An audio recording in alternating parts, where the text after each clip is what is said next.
Lord, you fasted for 40 days and 40 nights. For our justification, give to us self-discipline in reading and in our work and in our thinking. To your glory. Amen. Well, we're back with Pollard's Thomas Cranmer and the English Reformation. French, let's see here. The French were defeated. Pope's secretary rode off in hot haste to Campeggio.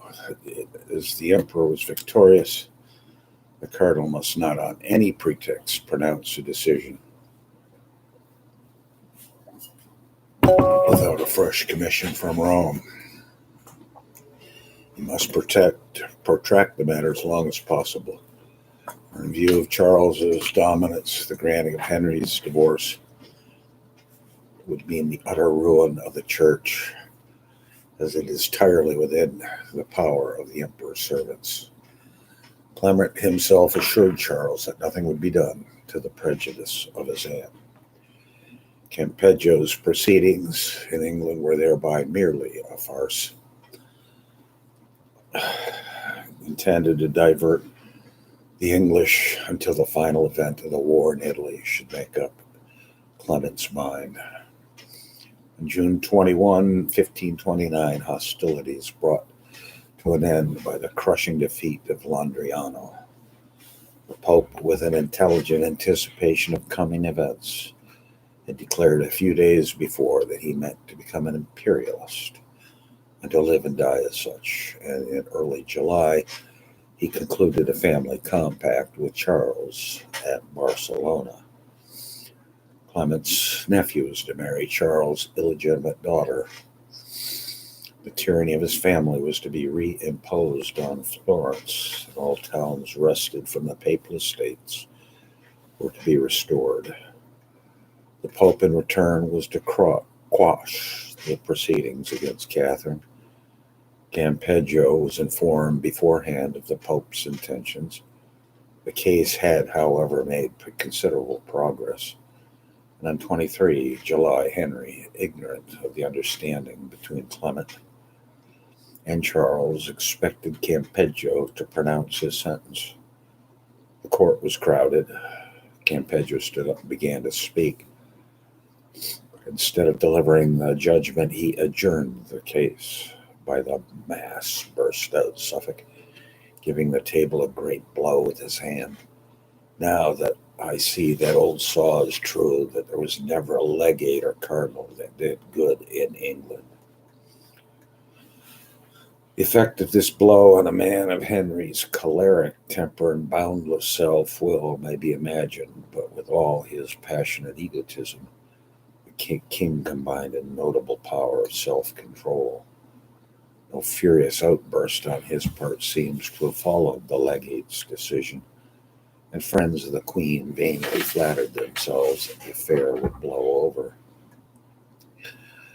But in early August, the king made arrangements for summoning the Parliament. Oh, here we go, Clemmy. And then started a progress in the summer. On the 4th, he was at Waltham. On the 6th, he was hunting all day at Hunsdon. Thence he moved to Tittenhanger, and 3 days later returned to Waltham.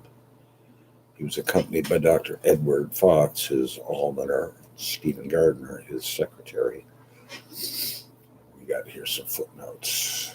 His procedures said to have been quite normal, because he only claimed the holiday as usually taken by the rota. But this was more than a pretext. At any rate, Charles V was pressing for a decision in Catherine's favor. In the following year, his ambassador declared that it was usual for cases of such importance to be carried on, in spite of the holidays. The writs were actually dated 9 August, but his determination to summon Parliament may have been reached before Henry left London. It was his reply to Clement's revocation of the divorce case.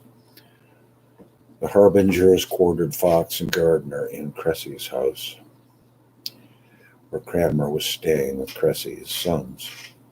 Both were old acquaintances of Cranmer's, for Fox was educated at King's College, of which he was now provost, and Gardiner was the master of Trinity Hall. Nor was this the first occasion on which Cranmer had been in the precincts of the court. Nearly a year before, he'd been sent to London by the Master of Jesus, apparently to negotiate some business with regard to the property held by the college in Southwark. And he returned bringing letters from Cromwell, even though then well known as Wolsey's factotum. Naturally, you keeping your eyes out, Peach? Yeah. Okay. The three friends, meeting at dinner in Cressy's house, fell to discussing the great question of the divorce. Cranmer was asked his opinion. He professed that he had not studied the matter, but being a theologian and not a lawyer, the statutes of his college forbade the study of canon law. He had little patience with the law's delays and suggested the more speedy method of taking the question out of the hands of the lawyers and submitting it to the divines of the universities. No one today would think of appealing to such an arbitrament, but as Ronke says, we must recollect that the universities were then regarded not only as establishments for this education, but as tribunals for the decision of scientific questions.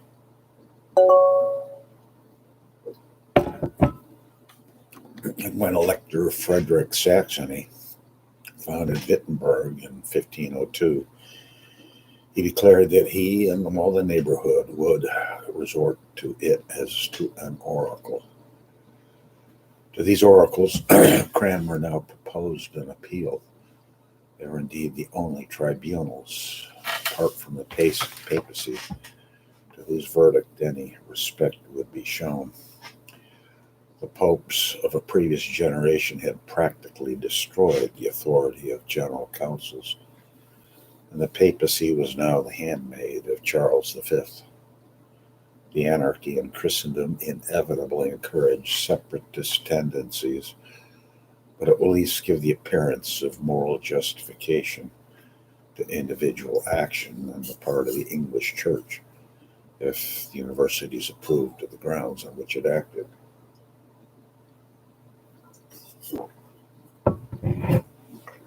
So Fox and Gardiner eagerly welcomed Cranmer's suggestion. And a day or two later, after the court had removed from Waltham, they mentioned the matter to Henry. The king was no less pleased with the idea. He thereupon, says Maurice, commanded them to send for Cranmer. And so by being sent for, he came to the king's presence at Greenwich. If Maurice is correct as to the place, Henry certainly acted with no undue precipitation, for he did not return to Greenwich until November. I have a footnote here.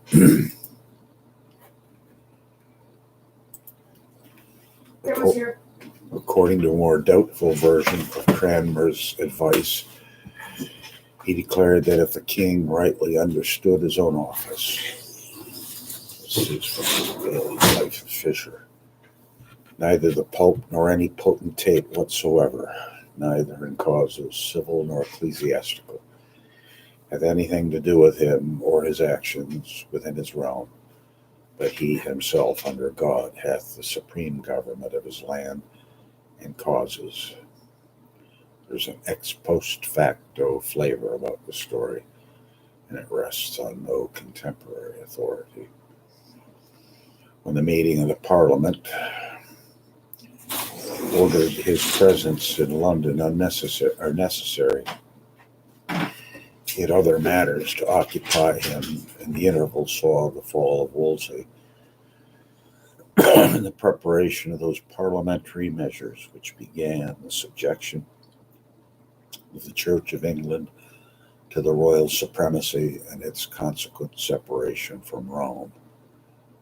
And continues Maurice, after some special communication with the said Dr. Cranmer, the king retained him to write his mind in that cause of divorcement, and committed unto the Earl of Wiltshire, Queen Anne's father, to be entertained of him at Durham Place, where the Earl did lie, until he had penned his mind and opinion concerning the said cause.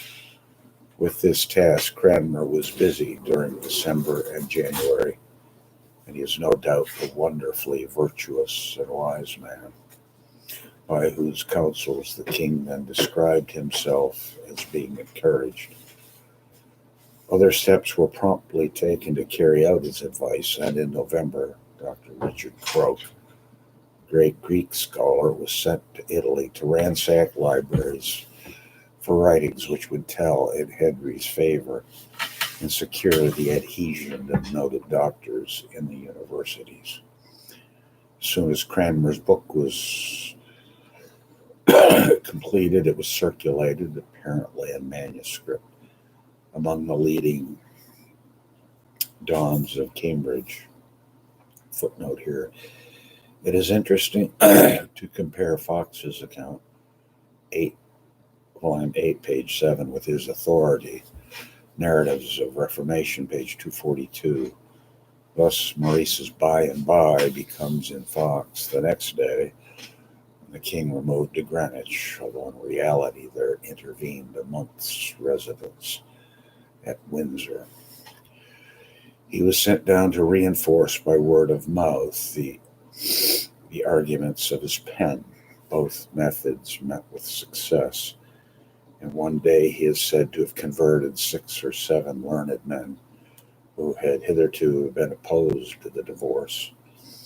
And when in February Gardiner and Fox were urging the nomination of a committee of university scholars to determine the question, objection was raised to many of their nominees on ground that they'd already expressed approval of Cranmer's book. It does not appear that Cranmer had any part or lot in the maneuvers of the king's agents to obtain a favorable vote in the Senate House at Cambridge. He'd been selected to accompany the Earl of Wiltshire, Stokesley, afterwards Bishop of London, and Lee, afterwards Archbishop of York, on their embassy to the Pope and to the Emperor, though the ambassadors did not start. Let's see here.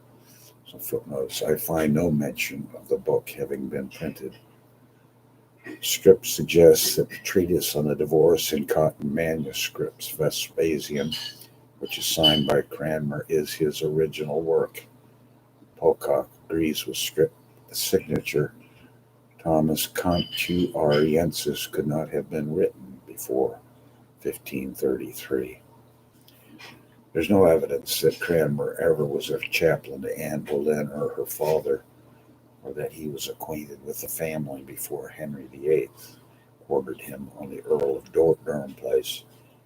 Dr. Gardiner, who makes the assertion in his edition of Brewer, does not repeat it in his Life of Kent Cranmer in the Dictionary of National Biography, though he does without citing any authority in the history of the English Church.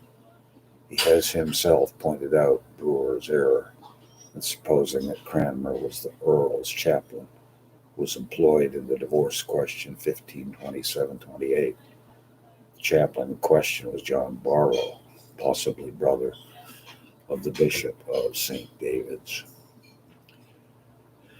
Ambassadors did not start, as has often been asserted, in December. They left England late in January or early February 1530. And here we'll bring this to a close. Glory be to the Father, Son, and Holy Ghost.